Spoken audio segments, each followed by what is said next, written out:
Bonjour, je suis Saint-Of Benjo, porte-parole de la direction de la diplomatie nationale d'Israël, ici pour vous fournir des mises à jour quotidiennes et des nouvelles en français. Les sirènes ont été déclenchées près de Haïfa en raison du tir d'un missile intercepteur sur une cible aérienne suspecte en provenance du Liban. Ça a déclaré que la cible a été abattue avec succès. Les sirènes ont retenti aussi ce matin dans la ville de Shlomi, dans le nord du pays, alors que le Hezbollah continue de s'en prendre aux civils israéliens.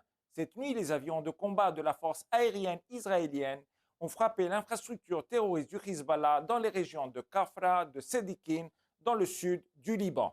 En outre, l'artillerie de Tzahal a frappé aussi dans la région de Khoula. Hier, les avions de combat ont frappé une installation utilisée pour tirer des roquettes en direction de Kiryat Shmona dans le nord d'Israël. Ils ont également ciblé et éliminé l'infrastructure militaire du Hezbollah dans les régions de Al-Saki, Binjbel et de Yarin.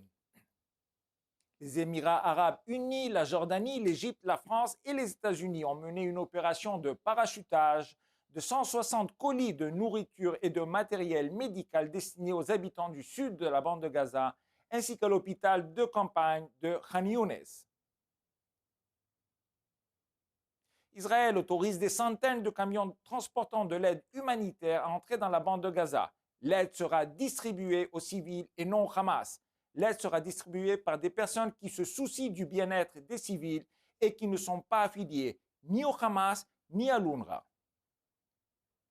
Dans une autre tentative militaire pour empêcher les agents du Hamas de s'emparer des camions d'aide entrant dans la bande de Gaza, Tzahal fait entrer les camions dans la bande à des heures inhabituelles. L'armée poursuit ses opérations dans le sud de la bande. Au cours des dernières 24 heures, les soldats ont abattu des terroristes, détruit des tunnels et localisé de nombreuses armes. 2 cellules terroristes qui ont tiré sur les troupes ont été identifiées et un avion a été envoyé pour les éliminer. Les familles des otages israéliens ont entamé une marche de 4 jours vers Jérusalem depuis le kibbutz Reim, près des lieux du festival Nova à la frontière de Gaza. Hier, elles sont arrivées à Sderot et ont organisé une cérémonie de commémoration des vies de ceux qui ont été tués dans le poste de police le 7 octobre.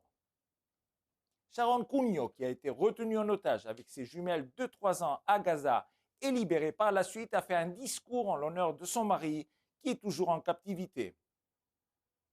Je ne pouvais pas défiler la dernière fois, a-t-elle dit. Je défile cette fois-ci pour mon mari et pour tous les otages dans cette lutte si importante.